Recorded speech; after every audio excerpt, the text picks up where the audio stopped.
there's confirmation of the intermediate sprinter Mercier, Ben O'Connor taking the 3 points ahead of Wellens and Shackman. It wasn't really contested because this duo had... Who's going to go for it? Who's coming up and over the top? Decathlon have set the pace to sort of slingshot here. They look the most lively on the bikes at the moment. Rock and roll, I think you might say, but Parry Palmer... He's been able to enjoy the last couple of kilometres, and here comes Ben O'Connor. Taking Stora with him, a gap opens up, and this is good for him. Remember, 6 and 4 bonus seconds still available. And this, to me, looks like a concerted effort by Decathlon. Ben O'Connor is being teed up for a bit of glory here, Brian. And now as the gradient starts to rise, O'Connor has daylight. It does ease up, and here we go. Decathlon look the freshest of all. They're going for it. This is for O'Connor. Ben O'Connor wants as much as he can get. There's the finish line. Here it is, a long, winding, unwind. Ben O'Connor is victorious and he wins the Tour of Mercia. What a fine win that was. Ben O'Connor for Decathlon 80 Tour Mondial.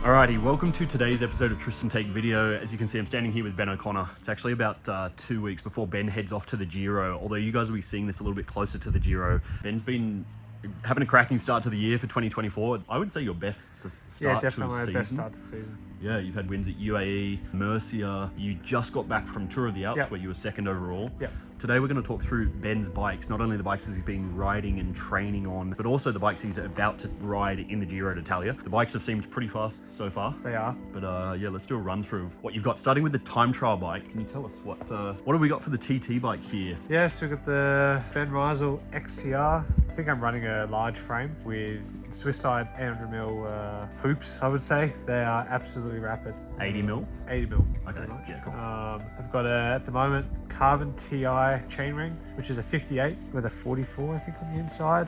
You train on a 58 all the time? Yeah. 58, 44. Yeah, especially here up here in Andorra. I think kind of those draggy kind of valleys you can keep on top of the 58. So I'd say actually in flat races, I use a single 60 often. Okay. But if it's hilly, then I often just stay with a 44, okay. 58. 58, 44 or a 60. Yeah. So with the Giro, you've got 2 time trials coming up. You've got a flat one into a climb. Yeah. And then you've got a sort of undulating. Will you run the same chainring setup for both of those? No, because this the first time trial, it's very hard, the final. And a 44 is honestly on the limit for the inner ring that you'd use. So yeah, that's a 58, 44. And then the second time trial will be a single 60, pretty sure, because I think it's really fast and you hit a lot of the rollers with quite a lot of speed. So yeah. And this bike seems obviously extremely fast. We actually went out and rode earlier today. Ben fucking put me to the sword.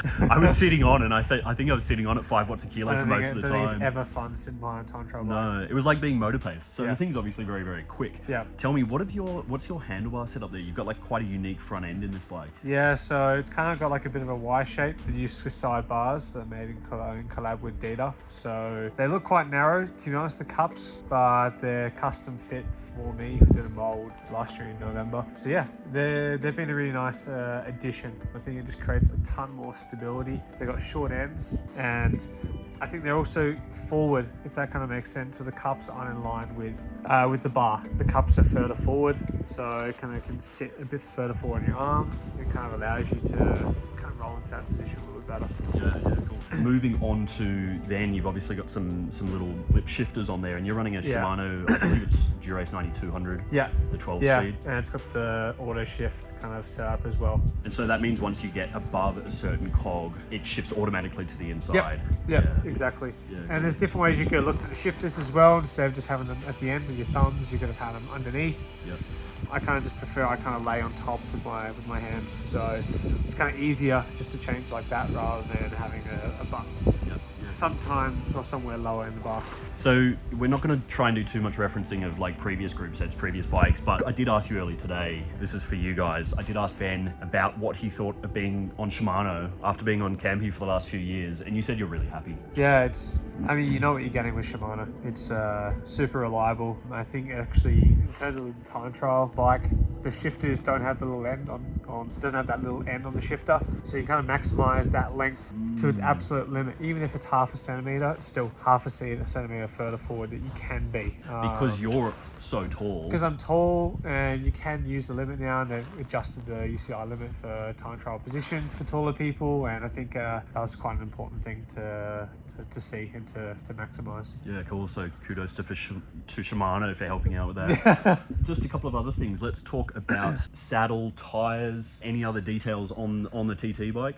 Tires, I think you often run 25s with 800 wheels because the rim actually isn't crazy wide at the top. So the front tire with the 25-26 is actually faster than running a 28. And often on the back we run a 28.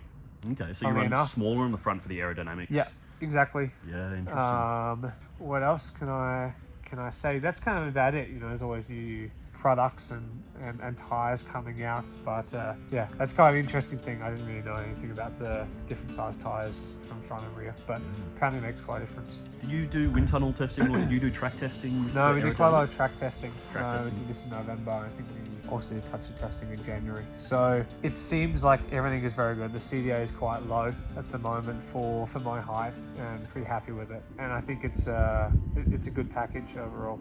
Yeah, cool. It looks very fast. It feels very fast. It felt very fast when I was trying to sit behind you today. So yeah, cool. All right, we'll just have a brief pause and then we'll get onto the road bike.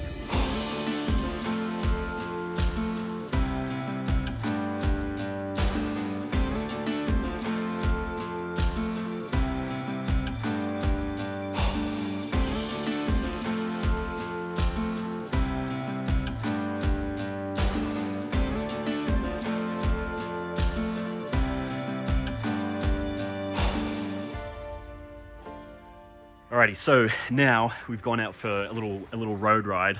Maybe not. We did do our road ride earlier today. Let's talk about the bike that everyone, I think, wants to know about, and that is the Van Rysel road bike. They brought this bike out brand new for this year. It's extremely fast from everything that everyone can see and tell. Yeah. You've obviously had good results on it. I have no affiliation with Van Rysel, Decathlon or anything, but I'm intrigued by this bike because it's a very good price point as well. First and foremost, let's talk about the bike and then we'll talk about what you think. So yeah, so first of all, it's the Van Rysel RCR, running a size large. They were pretty in-depth with how they went about creating, the first prototypes, because I think they kind of bought every World Tour frame. They tested every single one in the wind tunnel. We went and saw actually Decathlon's kind of factory in Lille, and it's pretty interesting seeing the other testing to do with rigidity, compliance, all those kind of things. So it's pretty cool to see then the final product that's coming out. It's kind of like a road bike, aero bike. It's kind of like a slash between two, and clearly from the wind tunnel data that we've seen, it's up there, in that top 5, top 3. That includes other aero bikes from other companies. So it was pretty cool to see all that. So yeah, loving kind of being on it. It seems, especially at high speed, it goes very, very well. I think just the package in total, with Swisside leading aerodynamicists, and they make some pretty excellent wheels. So kind of just everything kind of just come together quite nicely. So it's been a pleasure to race on it. So yeah, just need to keep doing what I'm doing right now, to be honest, and kick on to the Giro. Just go and go well at the Giro. So talk me through wheels group set, like the TT bike, I'm guessing. Yeah. I know. You're running Shimano, Swiss side. What are the Swiss side wheels you've got on there? Yeah, so I'm running 500, so 50mm wheels, tubeless. We use tubeless all the time with GP 5000s. We often do use as well, I think they're 620s, 62mm road racing wheels, and we use those for a lot of stages. Stages pretty much less than 2,500 meters climbing without a hard climb. The aerodynamics, the gain that you would get from the extra 10 centimeters on the wheel is pretty crazy. So even with gradients up to probably 6%, that 600 wheel is probably still a better choice, because the way we race on a 6% climb, you're probably doing 26 k's an hour. And if you're accelerating, you're going, well over 30. So that aerodynamic kind of part has a huge benefit. So it's been interesting seeing how much we've used those wheels throughout the year, to be honest. And the other change I've had from last year was running 38mm handlebars. Used to always run 40s, and 38 was a bit of a gamble to try something a bit narrower. It's not just to fit through gaps in the peloton. I think it's just more narrow shoulders, and I think I just kind of like roll in really well. So I've actually really enjoyed it. And you've got a real long stem on there though. That's always been a feature for your bikes because you're so tall but narrow. So it's got a 140 stem with 38 centimeter width. So yeah, looks pretty cool actually, the handlebar. It's all that one piece cockpit. So it actually looks pretty sick to look down on it. Yeah. And then talk me through, you've got a size large frame? Yeah, it's a large frame, and I'm running in general 54, 40 chain rings. We do go to 55 often on flat, pretty much most flat stages you would probably try to use a 55. If it's crosswinds, 56, but the inner ring goes up to a 42. In training, you're on 54 still? Yeah, 54 in training. Yeah, exactly. So, and it's a 40 inner still. It says how fast bikes are now that people are needing to run a bigger chain ring. Yeah, you need to run the bigger chain ring. Because otherwise you're just like, I'm on a 53 and behind you today, I'm like spinning like crazy. Yeah. Even for me on a not a specifically aero bike, but just a more aero bike, and as an amateur cyclist, I'm able to go fast enough that I'm spinning out a 53. So for you guys, it's just the general frame, it's just the extra frame aerodynamics that really makes the big difference. You have your own aerodynamics as well that make a huge thing. And if you look back at videos from, 2005, 2010, even 2015, we don't look the same as they did, So it's been interesting seeing how that has affected the speed, and that's the reason why in the end you need a 54, to be honest. Yeah, or even a 55. It's interesting as well because you think about kit, helmet, as you're saying, wheels. Now you train on 50mm wheels, you train on fast tires. Yeah. Everything is just another level, and so when it comes to gearing, you need to make up for that as well. Yeah, actually, taller tires we're using tubeless always, pretty much. I think we run 28s in general all the time. Conti GB5000s, and when we use the bigger wheel, the 600, often it's 26 at the front because it's a little bit better with aerodynamics. So similar to the TT bike on the road bike. Yeah, very similar setup. That's only with the 600 with the bigger rim wheel. With the 500s, no. In general, they're a touch wider than the rim itself, so it's not really necessary. Alrighty, so just to wrap this up as well, because it is starting to snow and I'm standing out here in a t-shirt. Optimistic. My jacket. We actually rolled out earlier, it was snowing, but then the bits where we were riding were much more sunny, so that was nice. Just tell me a couple of final little details. Saddle, you've always run this same physique saddle. I've run this saddle for the last 3 years, I reckon. The Physique Antares adaptive kind of saddle. And I find that's really been like not just a savior, but it's really helped me over the last years where I've had very, very little saddle problems, to be honest.